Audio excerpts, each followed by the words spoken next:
Hi, I'm Meredith Duncan, and I'm here to talk to you about professionalism. Most students embarking upon their first year of law school are excited to enter this new phase in their lives, and they should be. Law school is a wonderful experience. You will stretch yourself and be stretched in ways that you can only imagine before beginning this journey. You will soon impress yourself with just how much information your brain can hold.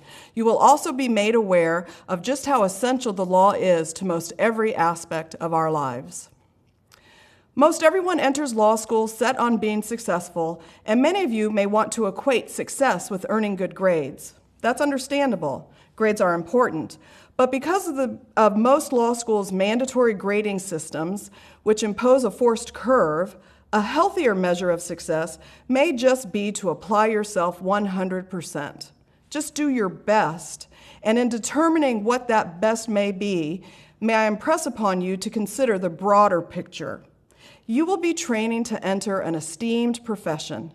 And we all know that for most, a law school education does not come cheap. So in this module, I hope to provide you with a few tips on how to make the most of your law school experience by focusing on what it means to perform at your professional best as you train to become a legal professional. My #1 tip for exuding legal professionalism is to treat being in law school as you would a full-time job, just as Professor McClurg described in an earlier video. Think of your entry into the legal profession as beginning at law school. And not just on the first day of classes either. Your legal career really begins as early as orientation. What you need to appreciate as you attend orientation is that, all things considered, the legal profession is a small world. The people that you attend law school with will end up being the people you practice law with, against, and sometimes even in front of. Yes, some of the people you will be attending law school with will be the judges of tomorrow. Maybe that somebody is you. Chances are that law students who are unprepared, unpleasant, and inconsiderate in law school will have those same traits when they enter the practice of law, or at least will be perceived as still possessing those traits. So as you begin your study of law, endeavor to make the best impression you can on those with whom you will be entering the legal profession. Let me provide you with a few tips to get you started on the right track. First of all, attend orientation. Blowing off orientation is a poor way to get started on such a big new adventure in life. So be sure to attend and act professionally while you are there. Keep in mind that first impressions are lasting. You don't want to be that student that professors or others in your class remember for all the wrong reasons. Be mindful that orientation is the beginning of hopefully long-lasting professional and even personal relationships. Accordingly, be mindful to be respectful of everyone you encounter, from your classmates to upper-class students to faculty members and even law school staff. After orientation, put together the final pieces to ensure that you are as well prepared on your first day of classes as possible. Most law professors will expect for you to have read an assignment for that very first day of class. We typically dive right into the course materials from the very first moment. So purchase your books, pick up any other course materials that your professors require, and prepare for your first day of classes before they begin. Visit your professors' online course sites. They will be a source of important information throughout the year. Get in the habit of checking your law school email account at least once a day. Your professor might not be able to send emails to your personal email accounts, so do whatever you need to do to make sure that your law school emails actually get to you. Once the first day of classes actually arrive, there are several things that you should do to maintain that good impression you made at orientation. If you keep in mind that a law school education is expensive, all of these remaining tips make perfect sense. So be mindful to do your part to use classroom time effectively. You may find that law school classes are conducted more formally than undergraduate classes, especially in the first year. We expect our students to begin to conduct themselves like the professionals they are in training to be. For example, you might have to stand up when you speak in class, or your professors might use your last name when speaking to you and your classmates. This is all a part of your training to be a legal professional. Be on time to each and every one of your classes, which is to say, arrive early enough to get yourself situated before the professor begins class. In the real legal world, lawyers are expected to be on time and can pay grave consequences for being late. A judge may enter a judgment against their client, or a tardy lawyer may be sanctioned and even thrown into jail. Also, once the professor has begun speaking, it can be disruptive and noisy to have a student or students enter the classroom late. Being prompt for classes is an easy way to show respect for your professors as well as your classmates. Throughout the semester, be prepared for each class. Do the assigned readings before you get there. Having read the assignments will allow you to follow the lectures and in-class conversations more readily.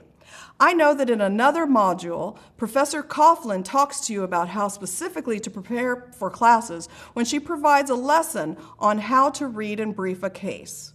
Reading and briefing each and every case assigned before you get to class is a large part of being prepared for each class. Don't be a distraction to your classmates or your instructors. This means that if you are using a laptop to take notes, you should actually use it in class to take notes, not to surf the net or send messages to friends or check the latest sports scores. Keep in mind that use of your computer may feel like an individual activity, but really everyone around you, particularly those students who are seated behind you, can see everything that pops onto your screen. Although we professors often teach in large classrooms, seating many students, we can see most everything that is happening in the class.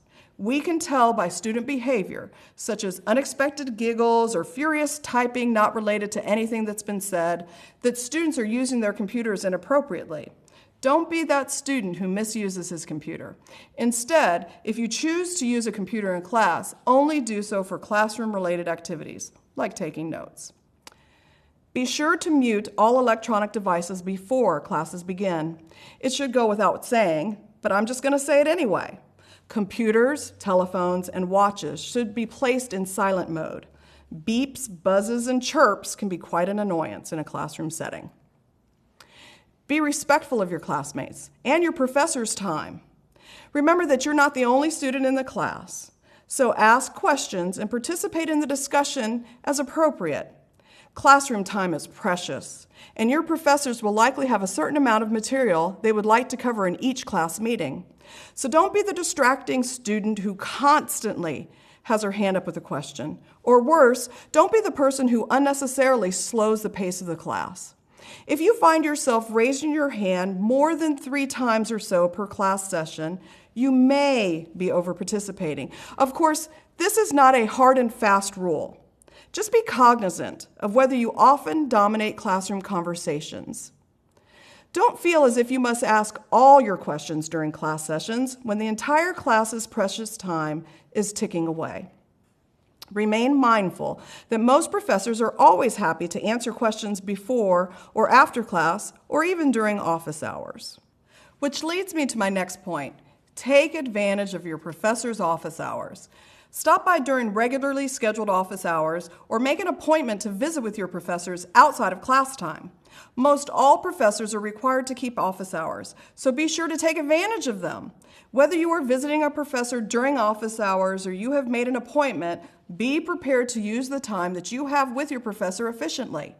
Come prepared with specific or career-related questions, and remember that both your time and your professor's time is a precious commodity. The ethics of the legal profession are governed in most jurisdictions by a version of the American Bar Association's Model Rules of Professional Conduct. In fact, many law schools have honor codes or other law student behavior guidelines that are in part based upon the ABA's model rules. Before graduating from law school, you will be required to take a course devoted in large part to the study of those rules, usually a professional responsibility course or a course on legal ethics. I mention this to you now because much of my advice presented in this module is to prepare you to enter the profession well equipped to follow our ethical mandates. The very first rule of professional conduct is Model Rule 1.1. It provides that a lawyer shall provide competent representation to a client. It goes on to define competent representation as requiring the legal knowledge, skill, thoroughness, and preparation reasonably necessary for the representation. The tips I have provided in this module are an effort to start you on the right track with this ethical mandate in mind. My suggestions are designed to be practical tips that will enable you to acquire the legal knowledge, skill, thoroughness, and preparation reasonably necessary to succeed in law school and in your future legal career. Follow these recommendations, and you will be off to a great start.